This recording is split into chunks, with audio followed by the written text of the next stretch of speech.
Hello guys, আসসালামু আলাইকুম। আশা করি সকলে ভালো আছেন। তো আজকে আবার আপনাদের মাঝে চলে এসেছে নতুন একটি ইন্টারেস্টিং মিনি ব্লগ নিয়ে। তো এরকম মিনি ব্লগ কিন্তু আমার চ্যানেলে আমি কিন্তু প্রতিনিয়তই কিন্তু আপলোড করে থাকি। তো আজকে এই মিনি ব্লগে আমি বিস্তারিত আলোচনা করব আমার ফসলের জমিতে।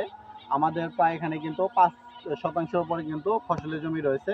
তো আমাদের এই ফসলের জমিতে আমরা ছোট আকারে কিন্তু কিছু ফসল চাষাবাদ করেছি। তো এই ফসলগুলোর মাঝখানে কিন্তু রয়েছে মরিচ চাষাবাদ করেছি, মরিচ গাছ রয়েছে। তো আজকে আমি আপনাদেরকে এই ব্লগ ভিডিওতে বিস্তারিত আলোচনা করব আমাদের এই মরিচ গাছটি নিয়ে। তো আমাদের এই মরিচ গাছটি কিন্তু একেবারে দেশি মরিচ গাছ। তো এই দেশি মরিচ গাছ সম্পর্কে আমি আপনাদেরকে বিস্তারিত আলোচনা করব। তো আমার চ্যানেলে যারা নতুন সদস্য রয়েছেন তারা কিন্তু অবশ্যই চ্যানেলটিকে সাবস্ক্রাইব করে যাবেন। আর আমি যে আপনাদেরকে যে গাছটি দেখানোর চেষ্টা করব, এই যে দেখতে পাচ্ছেন, এগুলো কিন্তু হচ্ছে আমার মরিচ গাছ। তো এই মরিচ গাছগুলো কিন্তু সম্পূর্ণ কিন্তু দেশি মরিচ গাছ। তো এই যে দেখতে পাচ্ছেন, তো এই মরিচগুলো কিন্তু ছোট ছোট হয়ে থাকে, কারণ আপনারা সকলে জানেন যে দেশি মরিচ গাছগুলোর মরিচ কিন্তু ছোট হয়ে থাকে। তো এগুলো কিন্তু ছোট মরিচ গাছ।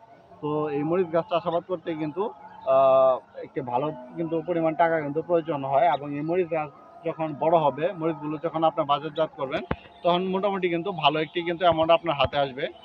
এবং এই মরিচ গাছে আপনারা কী কী সার প্রয়োগ করতে হবে এ সম্পর্কে কিন্তু বিস্তারিত আলোচনা করব এই ব্লগ ভিডিওতে।